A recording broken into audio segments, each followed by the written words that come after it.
Hey y'all, welcome to episode 2, The Greenhouse Effect. If you've been watching the news a lot about climate change, you've probably heard the term greenhouse effect thrown around a lot.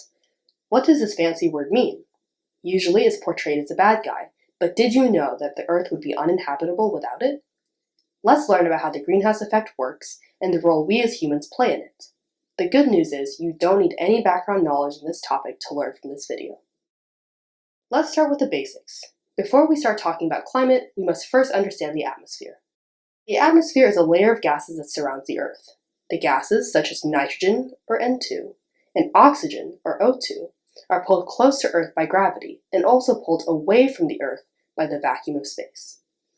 These two mighty forces balance each other out, allowing the atmosphere to stay not too close and not too far from Earth. Still, the atmosphere is constantly changing. Processes like rain, wind, and storms are fueled by interactions between the atmosphere and radiation from the sun. But what is radiation? Everything hot will give out energy to its surroundings, and we call that radiation. Fire is very hot, so it gives out a high-energy form of radiation, which we call visible light.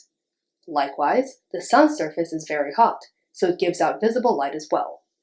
Since you, the viewer, is not as hot, you only give out a low-energy form of radiation that is not visible to human eyes. Likewise, the Earth's surface is not as hot compared to the sun, so it gives out low-energy radiation as well. All radiation, whether it came from the Earth or the sun, are waves, just like waves in a rope or in the ocean. The laws of physics say that the higher the energy of the wave, the shorter the wavelength. The sun's radiation has more energy, so scientists call this shortwave radiation. The Earth's radiation has less energy, so scientists call this longwave radiation. So we have it. The sun mostly gives out shortwave radiation to the Earth, heating up the Earth's surface. Meanwhile, the Earth mostly gives out longwave radiation to space. However, this longwave radiation can't simply escape into space because the atmosphere is in the way. Now let's consider what the atmosphere is made of and how it might interact with shortwave and longwave radiation. Scientists have already figured out what the atmosphere is made of. The composition is 78% nitrogen, or N2, 21% oxygen, or O2, 1% argon, or Ar, 0.0415% carbon dioxide, or CO2, 0.00018% methane, or CH4, 0.00003% nitrous oxide, or N2O, and a varying amount of water vapor, or H2O. Even though there are many other gases like neon and krypton that also make up the atmosphere, these 7 are the most important gases which will come up time and time again in conversations about the climate. How are these gases interacting with shortwave radiation from the sun and longwave radiation from Earth? It turns out all these gases will let in most of the incoming shortwave radiation from the sun. However, it is a different story for the longwave. Nitrogen, oxygen, and argon, which comprises most of the atmosphere, will let the Earth's outgoing long-wave radiation go back to space.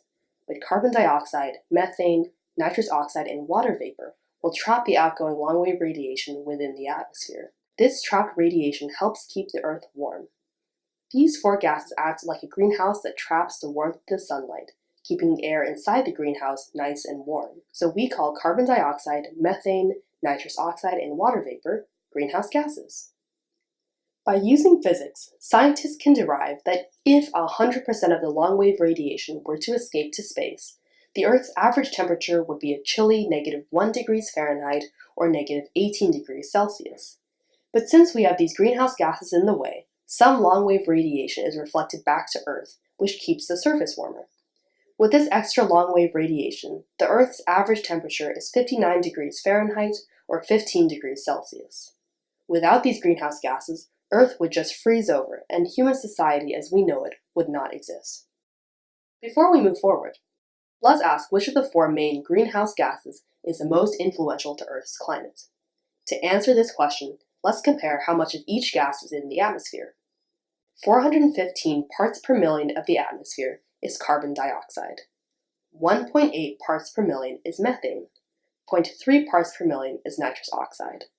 So even though methane and nitrous oxide are more effective as greenhouse gases, 21 times and 310 times more effective to be precise, they still cannot compete with the sheer amount of carbon dioxide, which is hundreds of times more abundant. For water vapor, a water molecule stays in the atmosphere for such a short time that it doesn't matter as much in this conversation. Because of this, we choose to focus on carbon dioxide the most out of these four. The fact that carbon dioxide gas correlates with the warming of the Earth is proven time and time again in Earth's history. This graph shows the Earth's surface temperature in red and the concentration of carbon dioxide gas in the atmosphere in blue for the last 400,000 years. Whenever there is more carbon dioxide in the atmosphere, the Earth's surface temperature is hotter than usual, so the correlation between carbon dioxide and Earth's temperature is pretty clear. So it seems like carbon dioxide is super influential to the Earth's climate. What is controlling the concentration of carbon dioxide in the atmosphere? What keeps it not too high and not too low? The answer is the carbon cycle. The element carbon can take many forms, being part of a rock, a living thing, dissolved in the ocean, you name it. But if carbon is in the atmosphere, it mostly comes in the form of carbon dioxide. The carbon on Earth is always moving from place to place, changing form as it flows around the Earth. Animals can breathe out carbon dioxide into the atmosphere. Plants absorb carbon dioxide from the atmosphere and use it to make food. Animals then eat the plants which contain carbon. And there we have a cycle. The amount of carbon dioxide in the atmosphere is therefore kept at a pretty stable level. The flow of carbon into the atmosphere is roughly equal to the flow out of the atmosphere. In reality, the carbon cycle is much more complicated with lots and lots of parts. But in theory, the carbon cycle should be keeping the amount of carbon dioxide in the atmosphere at a stable level. Is this true? Let's find out. Back in 1958, Charles David Keeling started making measurements of atmospheric carbon dioxide on the volcano Mauna Loa in Hawaii. What he discovered is that the concentration of carbon dioxide in the atmosphere is slowly rising. As in 2019, the concentration is roughly 415 parts per million. This finding is so important that we named the graph after him, the Keeling curve. Is this curve normal? No. For the past 400,000 years, carbon dioxide in the atmosphere has stayed between 180 parts per million and 280 parts per million. These ups and downs can be easily attributed to natural cycles of the relationship between Earth and the Sun. But now we're at 415 parts per million, which is very high. The rate of increase is also super high. This is the graph of atmospheric carbon dioxide in the past 1,000 years. The rapid rise to 415 parts per million started out only a century or two ago. Since carbon dioxide is a greenhouse gas, the more there is, the hotter the Earth must be, right? Compared to the middle of the 20th century, the Earth's surface temperature has risen by almost 1.8 degrees Fahrenheit or 1 degree Celsius as a response to more carbon dioxide in the atmosphere. We call this temperature rise global warming. But before we go more in depth into global warming, let's find the culprit of this increase in carbon dioxide. Let's go back to our friend, the carbon cycle. This diagram shows the main flows and storage places for carbon on Earth. The number here is the magnitude of the carbon flow in gigatons per year. Gigaton means 1 billion tons, or 1 trillion kilograms, or 2.2 trillion pounds. Let's slowly reconstruct this carbon cycle. We, humans, burn carbon-rich fuels like coal, oil, and natural gas to produce electricity and heat. Because of this, humans collectively release 9 gigatons of carbon into the atmosphere. On land, plants, animals, and soil bacteria breathe out 120 gigatons of carbon into the atmosphere. But plants offset that by taking in 123 gigatons from the atmosphere.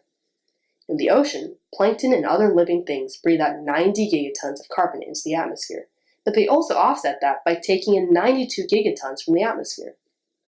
So the land system is absorbing 3 gigatons, while the ocean system is absorbing 2 gigatons from the atmosphere. Plus 9 from humans, minus 3 from land, minus 2 from the ocean, that's 4 gigatons of carbon being added into the atmosphere every single year. Quick maths. These 4 gigatons are the reason behind the increasing trend in the Keeling curve. What we learn from this is that human activity is adding a lot of carbon dioxide into the atmosphere, but plants and plankton help absorb some of that. Still, they cannot keep up with the output from humans. This additional carbon goes on to trap more long-wave radiation and warm up the Earth. We call this phenomenon the enhanced greenhouse effect as opposed to the natural greenhouse effect because it is enhanced by human activity. So what we learned here is that Earth's atmosphere is made from many different gases together. However, greenhouse gases like carbon dioxide, methane, and nitrous oxide interact with Earth's outgoing long-wave radiation. This greenhouse effect keeps the Earth warmer than it might have been. Unfortunately, humans have been putting too much carbon dioxide into the atmosphere by burning carbon-rich fuels. So, we see the Earth's atmosphere warming up as a result. Thanks for watching. See you next video.